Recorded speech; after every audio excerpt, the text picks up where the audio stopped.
Welcome back to The Five, and we are less than 45 minutes away now from Sean Hannity's full exclusive interview with Donald Trump Jr.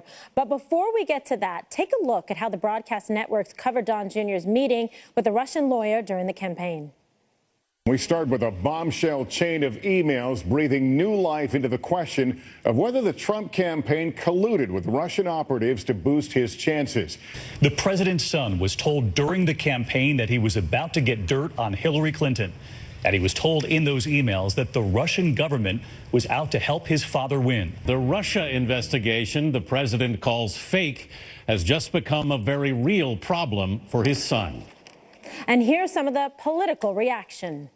We're now beyond obstruction of justice in terms of what's being investigated. This is moving into perjury, false statements, and even into potentially treason. We have too much evidence at this point that this administration has been compromised by Russian interests. If there's an email from a Russian suggesting that the Russian government wants to help, that would be very problematic. Okay, so had a good discussion moments ago about this story. Greg, get your reaction to this, the media and the network's coverage of this story. You know, I have to say that maybe this story would mean something to me if I'm so tired of being suckered into this. You know, they oversell these things like the worst county fair sideshow, you know, the ones it's like the monster rodent from space, and it turns out to be a rabbit with just an extra foot.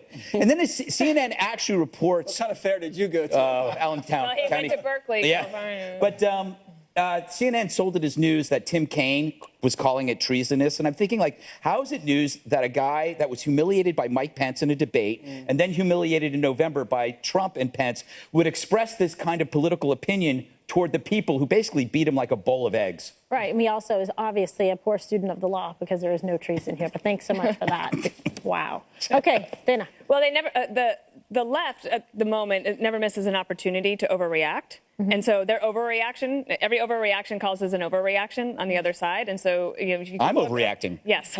And you're very loud. I was thinking about the communications team, though, tonight, right? Because there's now another story that now there's rancor in the White House. Like, who are the sources for these stories? Because it was not the deep state. So now they know that they've got something else out there. And so remember Don Rumsfeld, when he was Secretary of Defense, he said, there are known knowns, there are known unknowns, and there are unknown unknowns.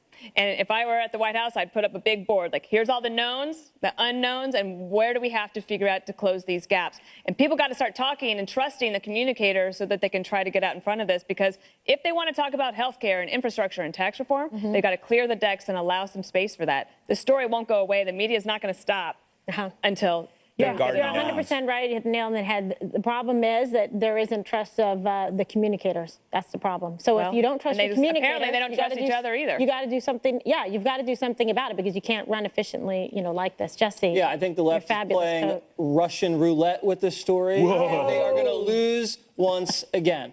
Treason is defined, Article 3 of the Constitution. Whoever owing allegiance to the U.S. either levies war against them or adheres to their enemies, giving them aid and comfort with the U.S. or elsewhere. Meeting with a Russian lawyer is not treason. Listening to someone dig dirt on another opponent is not treason. And how is that giving aid and comfort if you listen to someone dish dirt on your opponent? It's not. A conversation isn't collusion. Well, there wasn't any dirt dished. There was no dirt. So there's another empty promise. Collusion's not a crime, and collusion isn't a legal term. There is no collusion in the statutes. It's only about price fixing, and I don't think there was any price fixing going on here. And collusion's also, like you talked about in the last block, it's secretive or illegal coordination with the intention to deceive.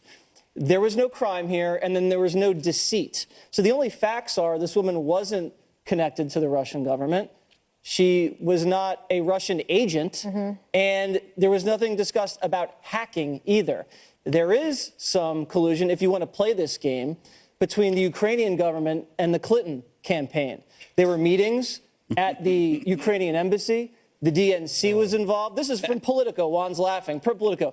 Ukrainian government officials tried to help Hillary Clinton and undermine Trump by publicly questioning his fitness for office and helped Clinton's allies research damaging information on Trump and his advisors and disseminated documents smearing his aides. If she wants to criminalize politics, then the Clinton campaign is going to have to go behind bars, too. Thank you, Professor Burgundy. Juan.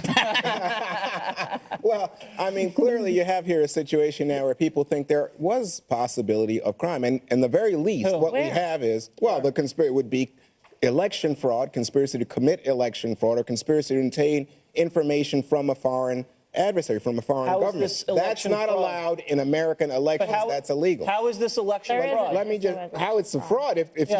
Not only that, you say there's no intent. Wait, Juan, stick to what you just said. How is it election fraud? Because what you have here is you are breaking the law by seeking information in collusion with a foreign government to influence. That's not what the law says. So you're making this up. There's what no you're evidence saying of that. is, you're reading a statute. Let me tell you where this comes into play, Jesse, is impeachment. If it's impeachment, it's Juan, up you're to throwing out words like collusion and crime and impeachment. No. Read the statute. That's not the relevant statute. The relevant statute is up to the Congress of the United States to decide if they want to impeach President Trump. That's what we're talking about. So he's saying is the law doesn't matter. They just want to get him out. No, I don't think that's the issue. I think the issue from is the beginning. What we were talking about when Jesse says, oh, there's no intent. Obviously, there was intent to deceive. The man's changed his story the last 3 days repeatedly, made it out to be, oh, this is about adoption. Never was about adoption. No, that's what it found out. That's and she deceived him. And there's no collusion in law. The only reason that guilty of bait and switch. The only reason he came forward by releasing all these emails is because the failing New York Times busted him over his head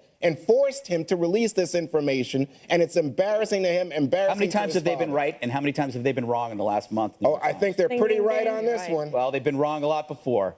All right, we're going to take you live to the White House for new reaction from the president on this story in just a bit. But first, is the leader of ISIS dead? Are the reports true? We're going to hear from the commander of our coalition's fight against the terror network next.